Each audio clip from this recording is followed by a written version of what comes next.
warahmatullahi wabarakatuh. Hai, ketemu lagi dengan saya. Kali ini saya akan menjelaskan materi pembelajaran prakarya untuk kelas 7. Silakan adik-adik menyimak video pembelajaran berikut ini. Assalamualaikum warahmatullahi wabarakatuh. Ketemu lagi dengan saya, Dewi Aprianti Gaina, akan membahas materi pembelajaran prakarya kelas 7 mengenai kerajinan serat.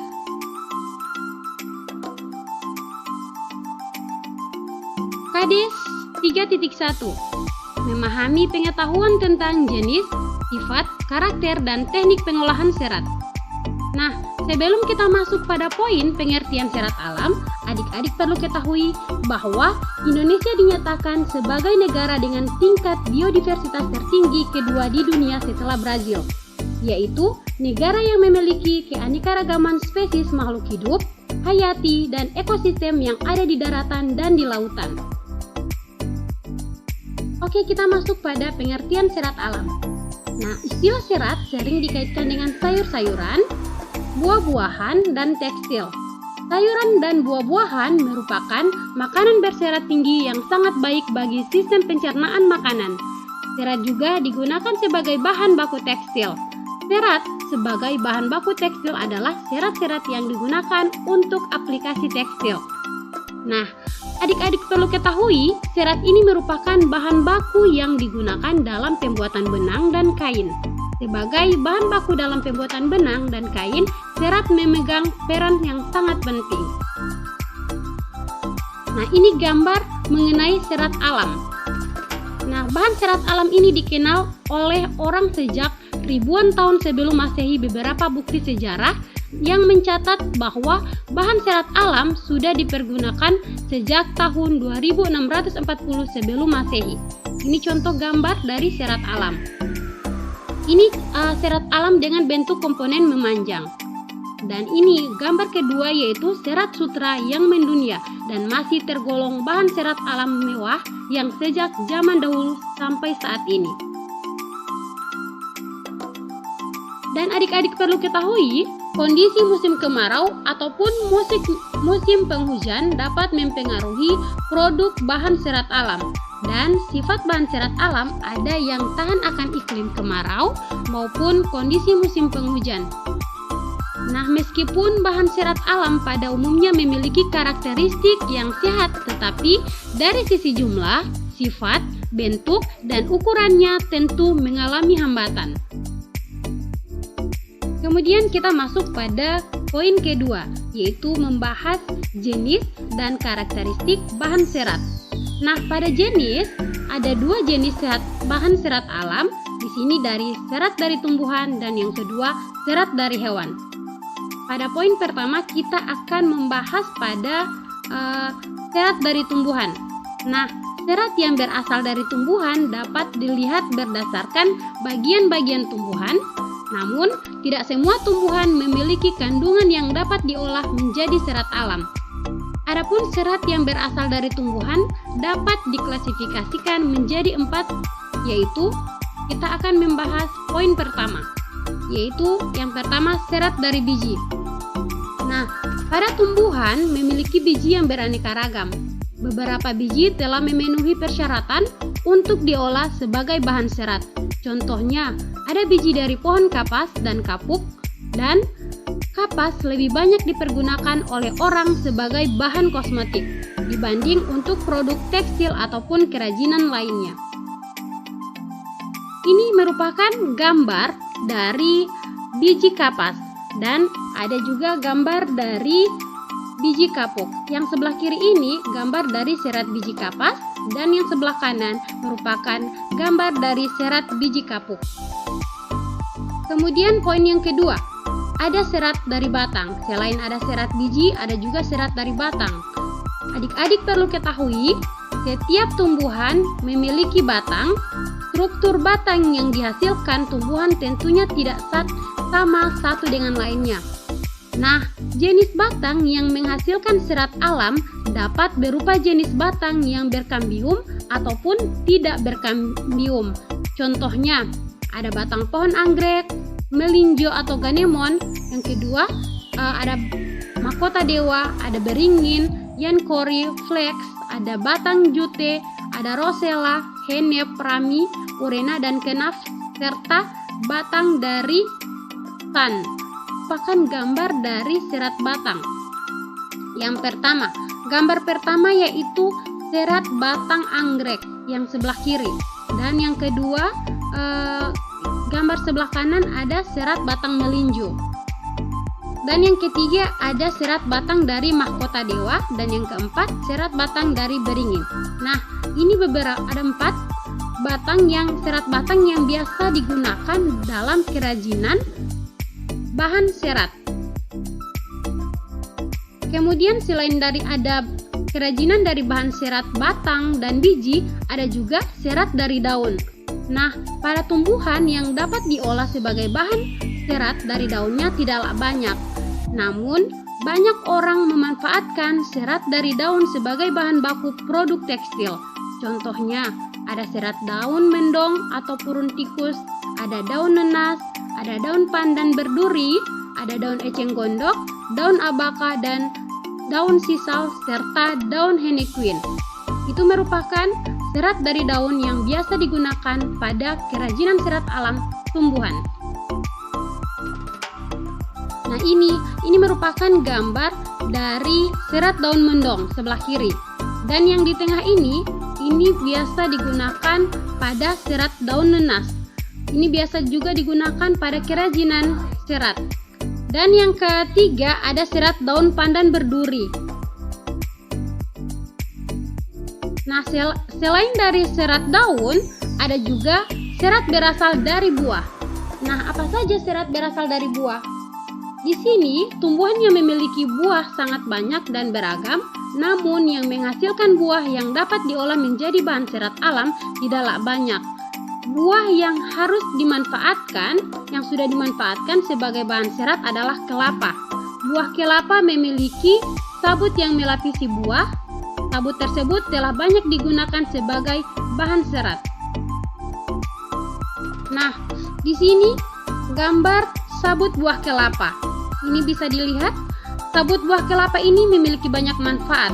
Semua jenis sabut, mulai dari sabut yang memiliki serat panjang, serat pendek, hingga debu sabut dapat dimanfaatkan semuanya. Namun, adik-adik perlu ketahui, yang dipergunakan sebagai serat hanyalah yang memiliki potongan-potongan panjang.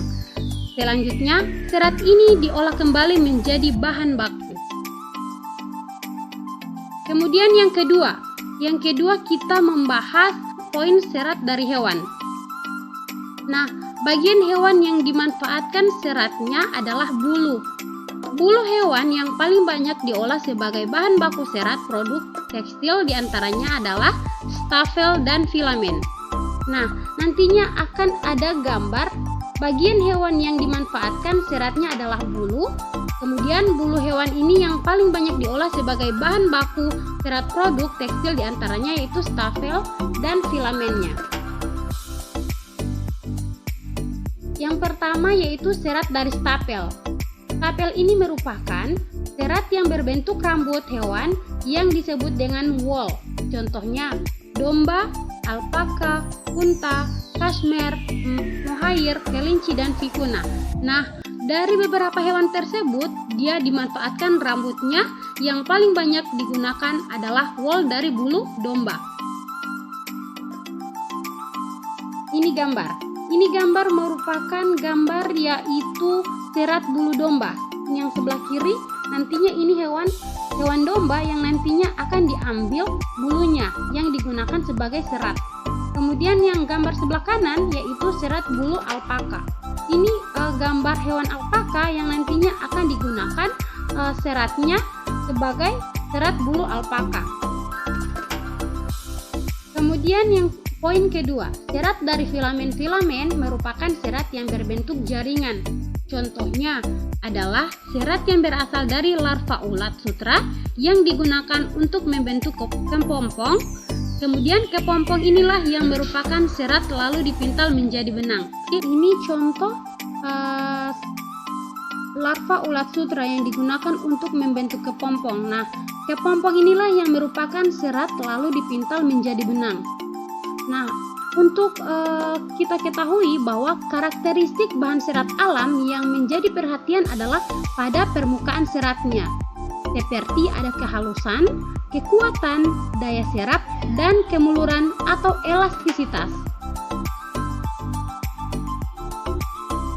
Kemudian karakteristik bahan serat alam yang menjadi perhatian adalah pada permukaan seratnya, seperti kehalusan, kekuatan, daya serap, dan kemuluran atau elastisitas, yang seperti saya sudah jelaskan tadi. Kemudian kita masuk pada pengolahan bahan serat. Ada beberapa pengolahan bahan serat. Sebelum membuat produk kerajinan, tentunya pengrajin harus melakukan proses pengolahan terhadap bahan tekstil. Proses pengolahan masing-masing bahan tekstil secara umum yang adalah sama, di mana pengolahan dapat dilakukan secara manual maupun menggunakan mesin. Adapun langkah-langkahnya yaitu yang pertama, yaitu pemintalan benang. Dari proses pemilihan serat akan dilanjutkan pengolahan kapas menjadi benang yang disebut pemintalan. Kita lihat gambarnya. Nah, ini gambar pemintalan benang. Kemudian yang kedua, di sini tahap kedua yaitu penggulungan benang. Benang yang sudah dipintal akan digulung menggunakan alat penggulung. Ini merupakan gambar alat penggulung untuk menggulung benang. Nah, setelah penggulungan benang, kita masuk pada poin yang ketiga yaitu pencelupan warna benang diproses dengan pencelupan untuk memperoleh warna yang kuat. Selanjutnya benang dikeringkan. Kita lihat gambarnya. Nah, ini gambar. Ini gambar proses pencelupan warna. Kemudian yang keempat, ada penenunan benang menjadi kain setelah kering. Benang dapat ditindaklanjuti dengan proses penenunan menjadi kain. Ini gambar proses penenunan. Nah, benang yang telah jadi bahan baku dapat digunakan untuk membuat makrame dan tapestri, sedangkan kain dapat digunakan untuk membuat kain ikat celup.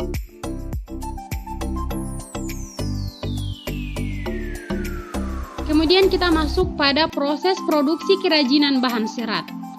Nah, di sini proses produksinya. Teknik dasar kerajinan tekstil adalah segala cara yang digunakan untuk membentuk atau mengolah bahan tekstil. Adapun teknik yang digunakan sangat beragam. Penggunaan teknik dasar ini disesuaikan dengan kerajinan yang akan dibuat.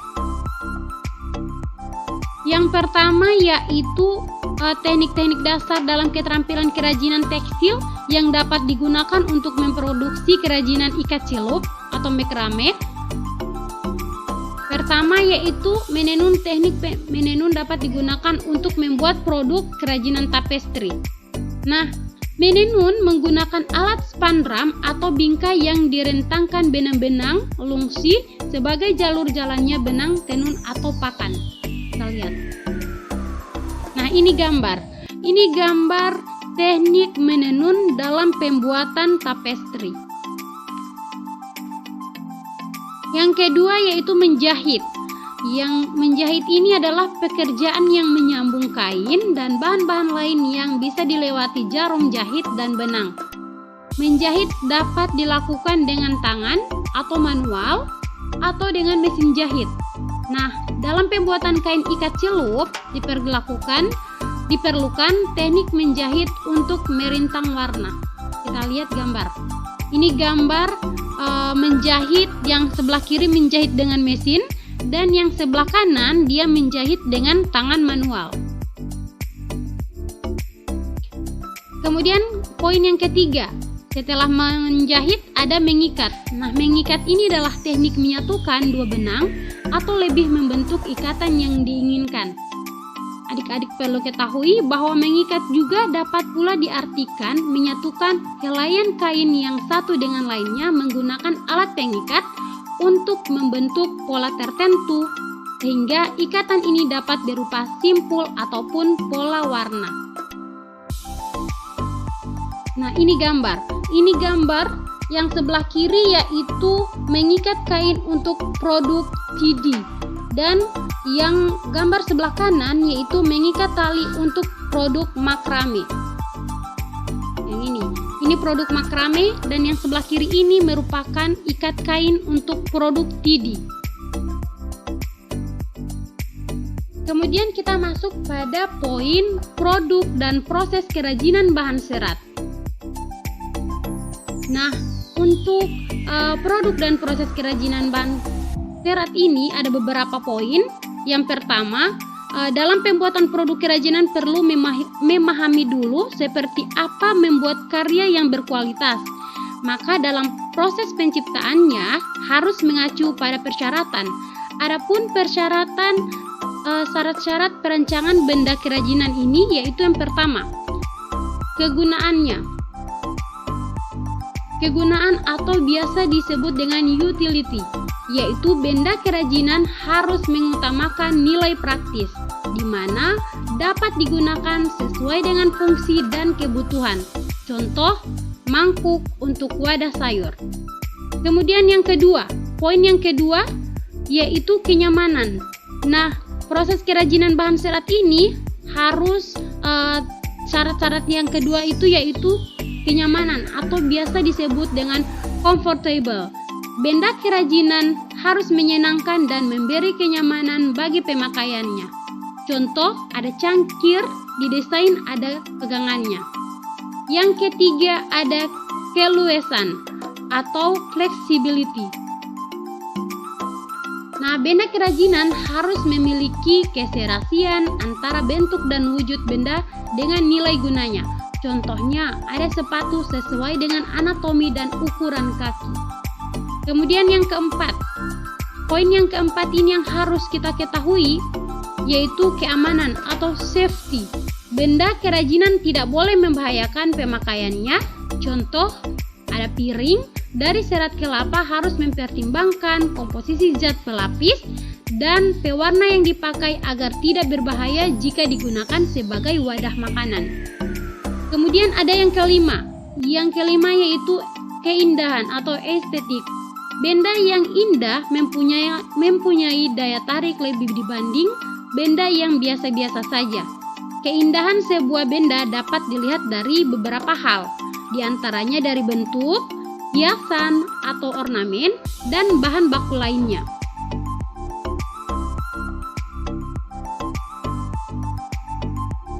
Kemudian ada produk kerajinan serat tumbuhan. Jadi ada produknya. Kira-kira produknya seperti apa? Kita lihat. Jadi pertama, pada bahan serat tumbuhan ini, di bawah ini merupakan bahan serat alam dari tumbuhan yang dapat diolah menjadi produk kerajinan.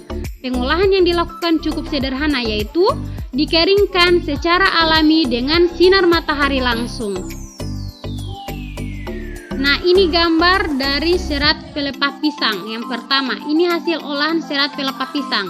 Akan tetapi, sebelum digunakan serat pelepah pisang ini, adik-adik harus perlu ketahui bahwa pelepah pisang ini harus dikeringkan dulu, sehingga menghasilkan olahan serat pelepah pisang. Yang kedua ada serat daun pandan. Nah, serat daun pandan juga memiliki hal yang sama, harus dikeringkan dulu sehingga akan menghasilkan hasil olahan serat daun pandan seperti yang poin kedua.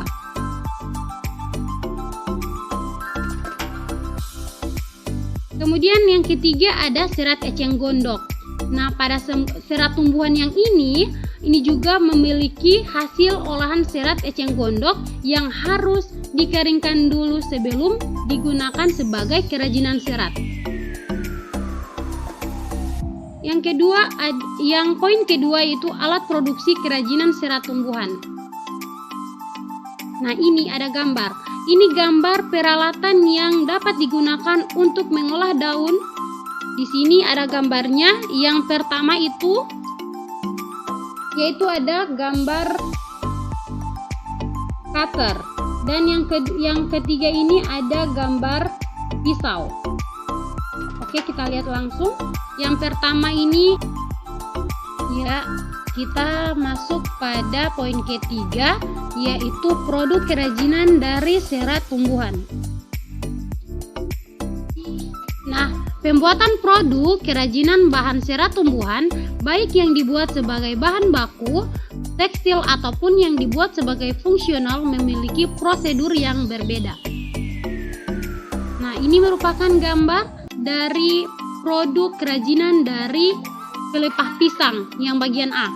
Kemudian yang bagian B ini dia merupakan produk dari eceng gondok.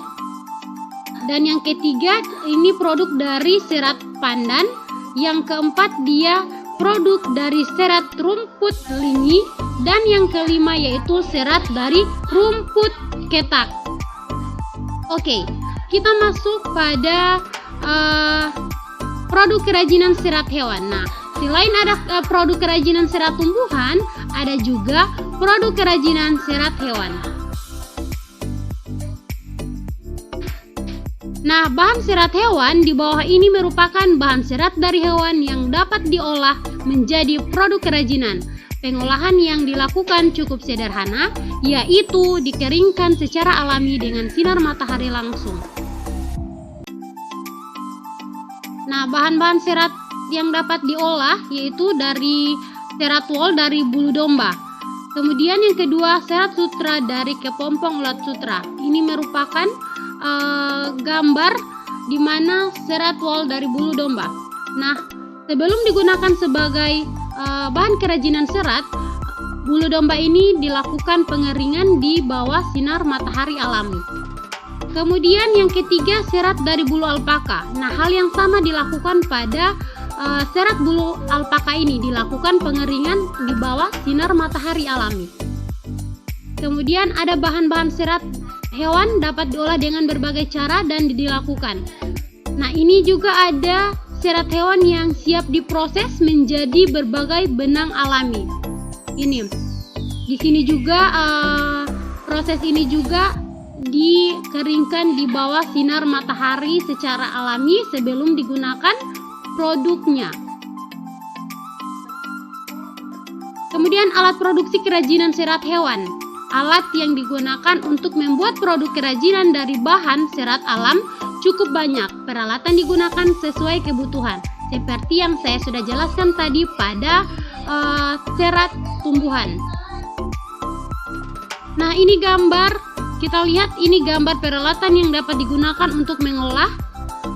Di sini ada gunting, kemudian ada alat pencukur bulu, ada baskom, dan ada jarum penjahit.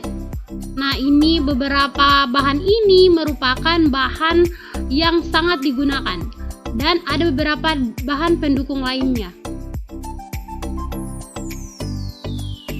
Kemudian pada produk kerajinan dari serat hewan, di sini bahan serat hewan dari sutra dapat diproduksi menjadi kain sutra, sedangkan kain sutra sendiri masih dapat diolah kembali menjadi berbagai produk kerajinan lainnya. Misalnya, ada batik, kain ikat celup, busana, dan shawl. Nah, bahan serat hewan dapat diproduksi menjadi berbagai bentuk kerajinan yang memiliki fungsi pakai dan fungsi hias dengan menggunakan teknik jahit, tenun, dan rajut. Seperti yang saya sudah jelaskan tadi, ada beberapa teknik yang digunakan pada pengolahan produk kerajinan. Di bawah ini adalah contoh produk dari serat hewan tersebut. Oke, kita lihat. Nah, ini contoh produk kerajinan dari serat hewan. Ini yang contoh yang A ini yaitu rompi dan yang B ini yaitu shawl. Nah, ini produk kerajinan dari hewan yang sangat biasa digunakan oleh masyarakat yang digunakan. Ini produk kerajinannya. Yang bagian A ada rompi dan bagian B ada shawl.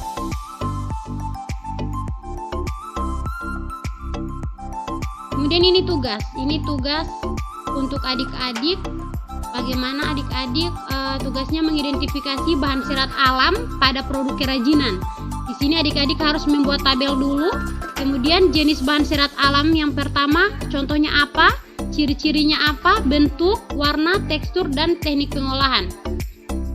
Ini tugas pertama, silakan adik-adik kerjakan. Terima kasih banyak, semoga video pembelajaran ini sangat bermanfaat. Terima kasih sudah menonton video pembelajaran saya. semoga bermanfaat. Jangan lupa like, subscribe, and share.